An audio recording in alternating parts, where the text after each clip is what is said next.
অবাঙালি ভাবি বাঙালির খুব পছন্দের খাবারটা শিখে গিয়ে প্রথমবারেই যে এত পারফেক্ট বানাতে পারবে আমি একদম ভাবিনি।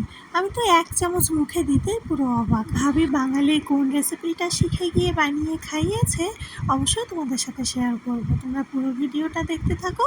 তো গুড মর্নিং সবাইকে, কেমন আছো তোমরা সবাই? আশা করছি সবাই খুব ভালো আছো, আর প্রত্যেকটা মানুষ যাতে ভালো থাকে আমি সবসময় সেই কামনাই করি। তো সকালবেলা ঘুম থেকে উঠেই তোমরা দেখলে যে ভিডিওটা শুরুই হয়েছে কিচেন থেকে। সত্যি বলতে তোমরা অনেকেই হয়তো জানবে যে আমার একদম ঘুম থেকে উঠেই প্রথম কাজ শুরু হয় কিচেন থেকেই। ঘুম থেকে উঠে আমি কিচেনের সাইডে এসে পূর্ব পাশ থেকে আগে সূর্যদেবকে প্রণাম করি, আর একদম পুরো চোখ দুটো মুছে চোখে মুখে একটু জাস্ট জল দিয়ে তারপরে শুরু হয়ে যায় আমার কাজকর্ম। আসলে এরকম কেন হয় বলো তো? আমার হাজব্যান্ডের শিফট যদিও চেঞ্জ হয় ওর ডিউটি অনুযায়ী, কিন্তু ডে শিফটে বিশেষ করে বেশিই চাপে থাকি। তার কারণ ওকে তো 8টায় বেরোতে হয়, আর 8টার আগে আমি ওকে যে টিফিন বা খাবারগুলো দিই সেগুলো মানে এমনই সব খাবার দাবার যে সবগুলো একসাথে বানিয়ে দিলেও মানে ও পরপর একসাথে সবগুলো খেতে পারবে না বা খাওয়া উচিতও না। আর এখন একটু রুটিনটা চেঞ্জও হয়ে গেছে, তার কারণ ওর কিছু টেস্ট করা হয়েছিল শরীরে একটু প্রবলেমের জন্য। তো ডাক্তারে না ওকে অনেক কিছু সাজেস্ট করেছে খাওয়ার জন্য, তো সেগুলো রুটিন ওয়াইজ করা হচ্ছে। আর সেগুলো না এমনই খাবার দাবার যে পরপর মানে খাওয়া ঠিক না। তো ঘুম থেকে উঠেই ওকে আগে সর্বপ্রথম আগে তো আমি লেবু জল খেতাম, আর এখন তো আমার একটু পায়ে সমস্যা হওয়ার কারণে আমার কটা দিন স্টপ রয়েছে। তো ওকে করে দিচ্ছি মানে উষ্ণ গরম জলে লেবু জল বানিয়ে, আর তারপরে টক জাতীয় খাবার খাওয়ার পরপরই তো সাথে সাথে কিছু দেওয়া উচিত না, আরও যেটা খালি পেটে পড়ে। তো তার পরপরই কিছু সময় বাদে ওই 10-15 মিনিট 20 মিনিট বাদে তারপরে ওকে চা করে দেওয়া হয়। আর চা তো মণ্ডল মশাই না হলে একদম চলে না, সে চা খেতে খুবই পছন্দ করে। তো চা বিস্কুট হয়ে যাওয়ার পরে তারপরে দেওয়া হয় ওকে ডিম সিদ্ধ, মানে হাফ বয়েল ডিম আর কি। তো সেটা হয়ে যাওয়ার পরে মানে ওকে ক্যালসিয়ামের একটু প্রবলেম রয়েছে ওর, তো সেই কারণে আর কি ডাক্তারে দুধও খেতে বলেছে। তো সারাদিনে যদি সেইভাবে টাইম না পাই তো সেটা আর কি ও নিজেই বলে যে আমাকে সকালেই দিও, না হলে অতটা মনে থাকে না। তো সেজন্য সেটাও দিতে হয়। আরও নানান রকম অনেক কিছু আছে, অনেক ওষুধপত্র আছে, যে কারণে খুব সকাল সকাল ঘুম থেকে উঠেই আমাকে একদম পুরো কিচেনেই অনেক সময় কাটাতে হয়। কিছু করার থাকে না, এগুলো তো একটু একটু করে করতেই হবে।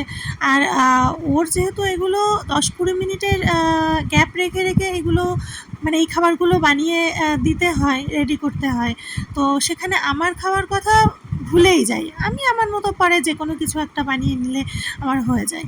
একার জন্য যদিও করতে ইচ্ছে করে না, তবু কী করব, কিছু তো একটা খেতেই হবে। একেবারে খালি পেট থাকা ঠিকও না সকালবেলা। 2-1 দিন তো আমার 2টো বিস্কুট আর জল খেলেই হয়ে যায়, এরকমই আর কি। তো দেখো যাই হোক, তারপর সকালবেলা হয়ে গেছে সব কিছু মোটামুটি কমপ্লিট। ও তো বেরিয়ে গেছে ডে শিফটে, আর এখন আমি বাজারের যে সবজিপত্র যা আনা হয়েছিল সেগুলো সব আর কি গুছিয়ে নিচ্ছি। তো এটা করতেও অনেক টাইম লাগে, কেন জানো তো? আমি ফ্রিজে আমার খুব বেশি ডিপ ক্লিন করা লাগে না। খুব বেশি বোধহয় ভুল বললাম, তার কারণ আমার ডিপ ক্লিন করার প্রয়োজনই পড়ে না। একথা কেন বললাম? যা করতে হয় এগুলো আমিই তো করি। আর তাছাড়া ডিপ ক্লিন করতে গেলে আমার যে সময়টা লাগবে, যেহেতু পরিষ্কার পরিচ্ছন্নতার কাজ, এগুলো তো স্নান করার আগে করাই ভালো, কারণ কোনো পরিষ্কার পরিচ্ছন্ন তো আর স্নানের পরে ভালো লাগে না। আর ওই একই কাজটাই আমি যখন স্নান করতে যাওয়ার আগে করব না, তো মিনিমাম আমার 30-40 মিনিট টাইম তো লাগবেই, যেহেতু ডাবল ডোরের ফ্রিজ। ওই 30-40 মিনিট সকালে এক্সট্রা টাইম অন্যদিকে যাওয়া মানে আমার একেবারে বিপদ। তার কারণ ওই সময়টা আমার কাছে ভীষণ মূল্যবান, যতক্ষণে আমার লাঞ্চ টাইমে খাবারটা না রেডি হচ্ছে। তো সেহেতু ডিপ ক্লিন করার যেহেতু সুযোগ হয়ে ওঠে না, আমি কী করি, প্রত্যেক সপ্তাহে মানে সবজি স্টোর করার সময় তখনই কিন্তু আমি প্রত্যেকটা পার্টে পার্টে মানে ময়লা হোক বা না হোক আমি একবার করে পরিষ্কার পরিচ্ছন্ন করে নিয়ে তারপরে সবজিটা রাখি। সবজি বা মাছের ক্ষেত্রেও সেই সেম, মানে সপ্তাহে একবার করে আমার উপর নিচ এভাবে ক্লিন হয়। তো সেহেতু না আমার ডিপ ক্লিন করার অতটা প্রয়োজন পড়ে না, আর সেই অনুযায়ী অতটা ময়লা অপরিষ্কার কিছুই হয় না, দুর্গন্ধ কিচ্ছু থাকে না, কারণ আমি সেইভাবেই ইউজ করি বুঝে। তো এটা গেল ফ্রিজের পার্ট। তো সব সবজিপত্র সব কিছু বেশ সুন্দর করে গুছিয়ে রেখে দিলাম। আর এদিকে প্রচুর গরম তো, তো সে কারণে আর রান্না করতে আসার সময় যেহেতু আমার সময় খুবই কম থাকে, আমি ঝটপট করে অল্প সময়ের মধ্যেই করি। তো সেই কারণে চেষ্টা করি স্নান করতে যাওয়ার আগে পাখার তলায় বসে বসে যদি সবজিগুলো কেটে ধুয়ে রেখে যেতে পারি, তাহলে স্নান করে পুজো সেরে এসে আর কি বেশি সময় লাগবে না, আমি ঝটপট রান্না করে নিতে পারবো। মানে গোছানো থাকলে একটু ইজি হয় এই আর কি। তো আজকে কি রান্না হবে তোমরা বুঝতে পারোনি হয়তো। কাঁচকলা দেখেছো তো, কাঁচকলা, আলু আর রুই মাছ তরকারি। আর পটল যে ওই যে কুচিয়ে রেখেছি না, পটল আমিও ভালো খাই ঠিকই, কিন্তু আমার বরমশাই পটল ভাজা খুব পছন্দ করে। আর সে ভাজাটা হতে হবে কুচিয়ে, মানে আলু পটল সব কুচিয়ে কাঁচা লঙ্কা দিয়ে, দু এক সময় পেঁয়াজ দিই, দু এক সময় পেঁয়াজ দিই না, তো এইভাবে আর কি। তো সেটাই করব বলে সব কিছু কুচিয়ে আর কি কেটে কুটে ধুয়ে এদিকে জলটাও ঝরে যাবে আর মাছটাও ভিজিয়ে রাখলাম। আর এখন আমি মাছে হাত দিয়েছি যেহেতু হাতটাও ভালো করে পরিষ্কার করে নিচ্ছি, আর ডাইরেক্ট স্নান করে চলে আসলাম। শ্যাম্পু করেছি তো সেজন্য ভাবলাম যে চুলের সিরামটা লাগিয়েই নিই, তাহলে পুজো করতে করতে চুলটা ছাড়া থাকলে এর মধ্যে কিছুটা শুকিয়েও যাবে। না হলে পুজো করে উঠেই তো আমি আবার সাথে সাথে কিচেনে চলে যাই। তো আর কি চুলের সিরামটা লাগিয়ে চুলটা আঁচড়ে পুজোটা করে এসেছি। এখন পুজো করে জামা কাপড় আবার চেঞ্জ করে নিয়ে চলে আসলাম কিচেনে। আর এখন আজকে সময় কতটুকু আছে জানো হাতে? মাত্র 30 মিনিট মতো। ওই 30-35 মিনিটের মধ্যে ও লাঞ্চ টাইম হয়ে যাবে, চলে আসবে। এত ব্যস্ততা লাগছে, মানে দুই পাশে দুটো কড়াই বসিয়ে দিয়েছি। অ্যাকচুয়ালি আমি দুপাশে রান্না করি ঠিকই, কিন্তু এক পাশে ভাত এক পাশে তরকারি এইভাবেই করি। ভাতে তো একবার বসিয়ে দিলে আর হাত দেওয়া লাগে না, কিন্তু দুপাশে তরকারি বসালে না একটু অসুবিধা হয়। মানে মানে অতটা আর কি খেয়াল রেখে পারা যায় না, এটাই বলতে চাইছি।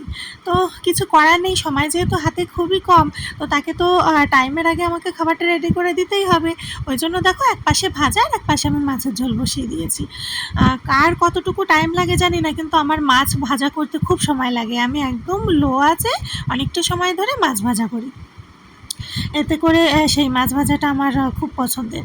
ওই হাই হিটে দিয়ে ঝটপট করে 2 মিনিট 5 মিনিটে মাছ ভেজে উঠালাম, বাইরেটা লাল হয়ে গেল আর ভেতরে কাঁচা থেকে গেল, ও মাছ আমি জীবনেও খেতে পারি না। আর আমার বরমশাইও পছন্দ করবে না।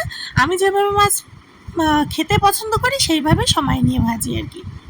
তো দেখো এই পাশে আমি ভাজা দুরকম হয়ে গেছে, এই যে পুরনো কড়াই দেখছো, এই কড়াইটার ভেতরে। তারপরে এদিকে মাছের ঝোলটা কাঁচকলা আলু দিয়ে করব, ওটা এদিকে মশলা দিয়ে কষানো হয়ে গেছে বলে এদিকে গরম জলটাও ঝটপট করে নিলাম, যাতে আর কি রান্নাটা হতে বেশি সময় না লাগে। তো তারপরে আর কি ওটা নামিয়ে ভাতটাও বসিয়ে দিলাম। তোমরা হয়তো ভাবছো যে এইটুকু সময়ের মধ্যে নিশ্চয়ই হয়ে যাওয়া সম্ভব, কিন্তু কি বলো তো, অন্যান্য দিন এক ভাত এক তরকারি হয়, আর আজকে 2-3 পদে হয়েছে, এই জন্য আর কি। এই যে দেখো রান্না হয়েছে কাঁচকলা আলু মাছ দিয়ে তরকারি, আর ওপরে যে মাছটা দেখছো ওটা হচ্ছে বরমশাইকে দেবো এই জন্য আর কি। আর হচ্ছে কলমি শাক আলুর ভাজা আর ওই যে পটল আলুর ভাজা। আর এবার তোমরা দেখো ভাবি আমাদেরকে কি খাইয়েছে। এই প্লেটটাই করে জানো তো, আমি ভাবিকে আগের দিন একটা খাবার দিয়েছিলাম, তো সেই প্লেটটাই আমাকে আবার এই ঘুগনি বানিয়ে দিয়েছে। ভিডিওটা ভালো লাগলে একটা লাইক করে দিও, আর গুজরাটের লাইফস্টাইল ব্লগ ভিডিওগুলো দেখতে চ্যানেলটা সাবস্ক্রাইব করে আমার পাশে থেকো।